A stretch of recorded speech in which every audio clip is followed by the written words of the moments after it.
Hey, Dan Land Pro here. How you doing this morning? Good morning. It's early and I'm always into something. Always trying to teach something, always trying to share something, be encouraging, inspired. Today we're going over fonts. A lot of times we don't realize that fonts is like music or anything else. It's actually copyrighted. So when you're building a website or you're using fonts in certain articles or anything that you're doing online on the internet, you should have a copyrighted or a licensed font. I'm finna show you how. Let's get started.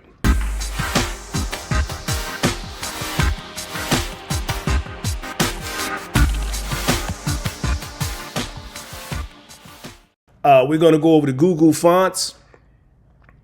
So usually in Google Fonts, what you'll find is that there's different ways or different types of fonts that I use. So anybody that know anything about design know that when you're using fonts, like a lot of your articles and stuff, you want to use like a sans serif.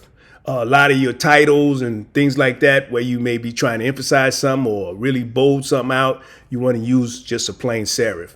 But either way, whether you're doing text logos or anything that has to do with fonts, you want to make sure you use the proper font and a readable font. So you want to try to use a clean font, a copyrighted font. So if you notice over here, they have categories, language, font properties. They tell you all the things about a font you need to know. As you see a couple of fonts down here where you see Roboto, Nato Sans. You see just so many different Open Sans. One of my favorites is Work Sans. Lato is a good popular one. As you see, most of these fonts in these boxes are pretty clean. They come in all languages, so you can find a language here. So if you look to the top left, right here, you can find your language. You can find your properties, styles, thickness. You can determine a lot of things in Google Fonts. Right here, I use categories where you can find your sans serifs and your handwriting, and you can just look for the fonts that you're particularly interested in. So in this case, we're just going to do a serif. So as you notice, it took away all of the other stuff. So we're just dealing with serif. So here's one of my favorites, Libre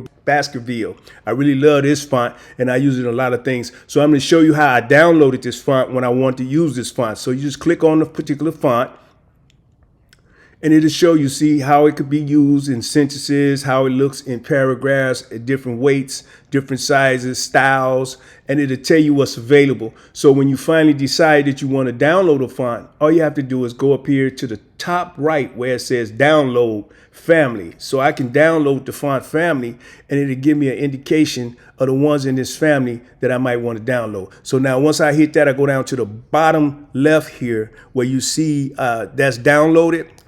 Okay, once that's downloaded, you see in this right column to the right, you see where we got Libre Baskerville, the file, and we got 3 fonts in there. We can pick the font that we want to use. Some fonts have a bigger family or they offer bigger family as far as those fonts. So you may get a number of them. You don't have to download them all. You just pick the ones that you want to use or have in your queue. So when you're using your text on your machine or your computer, that particular text will come up and allow you to use that particular font.